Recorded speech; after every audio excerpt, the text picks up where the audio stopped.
Love and greetings to you. Welcome back. This is the Marriage Foundation, where we really actually understand marriage completely, where we can help you with yours. And you know, we have not just these videos, but we also have articles, and then we have books, and we have courses, so we hit it on every level. We only want you to have a successful marriage. That means being fulfilled in happiness, love, and harmony. And most of you come to us when things are already so bad. And this particular email came to us from someone who started the course, but very recently. So I'm going to share with you what happens, probably where you're at too. And also, while you're here, subscribe to the channel, like this video, and let's get started. Hello, this is the email. And again, this is someone who's only taken the course for a week or so. In all the work that you suggest women do for themselves, at what point are some things just too much to bear on your own? That is a great question. And I'm going to get into this, but let me read that again, because this is so normal right now. Hello, in all the work that you suggest women do for themselves, at what point are some things just too much to bear on your own? This has to be separated. There's so much you do have to do on your own, but we're not talking about mundane. We're not talking about the day-to-day stuff. Don't complain. That's right. Don't complain. It doesn't do any good. It does only bad. It pushes your husband away. Just like if someone's complaining to you, it's going to push you away. Don't vent, especially don't vent. That's just emptying your garbage on someone else's front lawn.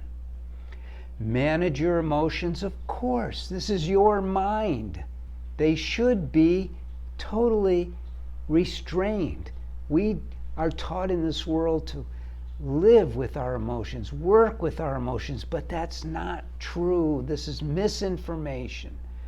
The emotions are within our mind. We're souls. We are supposed to recognize our emotions, but they're like pop-ups on your computer.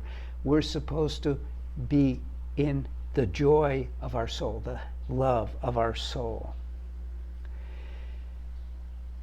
But when you're doing everything yourself, kids, household, job, and need help, and aren't getting it, how is that sustainable? I'm not going to go there, because everyone has their different level, and it's not really relevant. How do you not snap? Well, by controlling your emotions, by not venting, by not complaining to yourself either.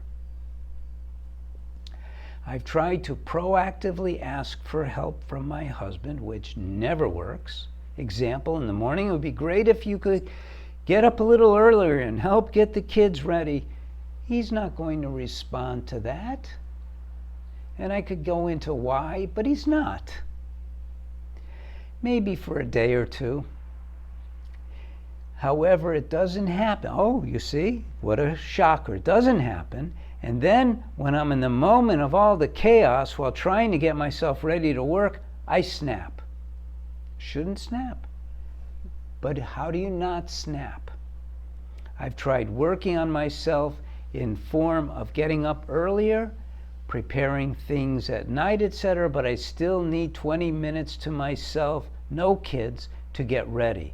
How can I better ask for this help, because what I'm doing isn't working, and then I snap. Thank you. So when someone gets the course, they're introduced to what I was introduced to, which is this technique called the SEW technique. S-E-W, stop, evaluate, act with wisdom. And we give you so much context within this that the mission changes from dealing with the day-to-day stuff. You will later, But from dealing with the day-to-day stuff to learning how to see your mind for what it is, as a possession that is meant to help you, to give you ways of dealing with this outer world stuff, but you need to learn how to control it. Furthermore, you need to learn how to tap into your heart. And this is what the soul is also good for. These other things that are outer conditions come around when you start to go back to the essence of why you got married in the first place, which was love. We need to learn how to love unconditionally. Not become a doormat, but we need to replace the day-to-day interactions as being the priority with learning how to love being the priority. Just doing that changes everything. You want to do a little experiment? For the next day, every time this thought of, I'm not getting enough help, I need to say something, I need to do something, just stop the mind.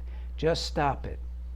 And go into your heart and feel that love that you felt for your husband when you first met him. He's your soulmate. And instead of saying something to him that you know is going to not work, because all those things don't work, say to him, honey, I love you. Watch what happens. This is not the end all. This is not the marriage advice that's going to save your marriage or turn things around. This is advice that's going to show you that there's a whole nother world to your marriage that you're not discovering right now, and you need to. We did not get married to suffer. We got married to experience happiness. We got married to experience love, but we didn't learn how. Can you imagine getting a car and not learning how to drive it? You'd be dead in minutes. Marriage is more complicated. I'm not a Western psychologist. I was a divorce mediator. And a couple asked me to help them save their marriage, so I had to do a deep dive into what marriage is really all about. And I found things that blew my mind. Now we save and help thousands of marriages every year. We're here to help you. Subscribe to the channel so you can watch these videos, get a sense of what we're doing, a sense of what's possible. If your marriage is in serious trouble, or if you're like this lady who's just at the end of her rope, try the Marriage for Women course. It's a free trial. For 3 days you get to try it. You'll see whether it fits your needs or not. I'm sure it will, actually. Very few don't continue. I'm Paul Friedman. I founded the Marriage Foundation. I'm so glad you found us. Come back and visit again. And go to our website. Download the top 10 do's and don'ts for marriage. That's going to help you. But let's get you on a different track. Let's get you on the track of making your marriage into what it's meant to be. Leave the past behind. Leave the suffering behind. Let's get the joy we're entitled to. That's our birthright. God bless you and take care.